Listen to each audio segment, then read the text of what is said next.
বন্ধুরা, আমার চ্যানেলে আপনাদের সবাইকে স্বাগতম। বন্ধুরা, আমি আজকে একটা সম্পূর্ণ নতুন একটা রেসিপি নিয়ে আসলাম। রেসিপিটি হইল পাবদা মাছের কড়াই বাপা। আপনারা স্কিপ না করে সম্পূর্ণ ভিডিওটা দেখবেন, আশা করি ভালো লাগবে। ভালো লাগলে একটা লাইক, শেয়ার ও কমেন্ট করতে ভুলবেন না। আর আমার চ্যানেলে নতুন বন্ধু হলে সাবস্ক্রাইব করে অল নোটিফিকেশন অন করে দিবেন। আর ফেসবুক থেকে দেখলে আমার পেজটি ফলো করে দিবেন, যাতে আমার ছাড়া ভিডিওটি আপনাদের কাছে পৌঁছে যায়। তাহলে চলুন রান্নাঘরে গিয়ে আপনাদের সাথে দেখা হচ্ছে। আমি এখানে কিছু পাবদা মাছ সুন্দর করে দইয়া পরিষ্কার করে আনছি। এই দেখুন পাবদা মাছগুলা। পাবদা মাছের মধ্যে কিছুটা মশলা মিশাইমু।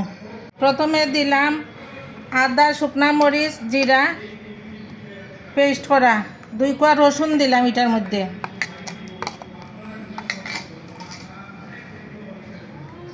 তারপরে হলুদ দিলাম,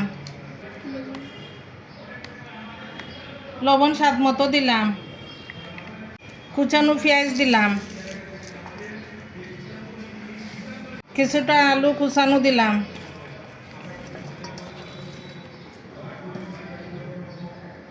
তারপর সরষের তেল দিলাম। এখন ভালো করিয়া মশলার সাথে পাবদা মাছটি মাখাইয়া নিমু সুন্দর করিয়া। আর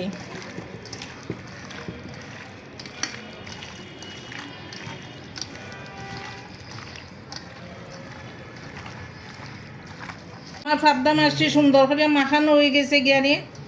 এখন আমি চুলার মাঝে বসাইমু।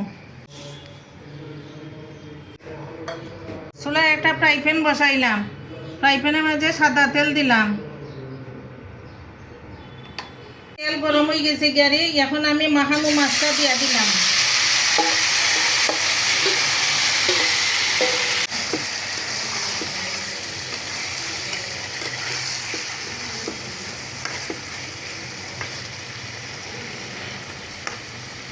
চারটা চিরা কাঁচামরিচ দিলাম।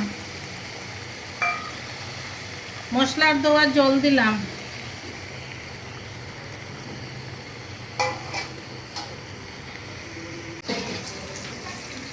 ভালো করে নাড়াচাড়া করিয়া কিছুক্ষণের লেগে ডাক্কা দিমু। কম আছে ডাক্কা দিমু। আমার পাবদা মাছের কড়াই বাপা হয়ে গেছে গিয়ারি। আমি এখন নামাইয়া নিমু। আজকে আমি দুপুরের মেনুতে বেশি কিছু রান্না করি নাই। এখানে আছে বরবটি ভাজি, ডাল আর পাবদা মাছের কড়াই বাপা। আমি এখন পরিবেশন করব সবাইকে। বন্ধুরা, আমার পাবদা মাছের কড়াই বাপা কত সুন্দর হয়েছে। যদি আপনারা ভালো লাগে তবে কমেন্ট করে জানাবেন এবং লাইক শেয়ার করতে ভুলবেন না। ভালো থাকবেন, সুস্থ থাকবেন, সাবধানে থাকবেন।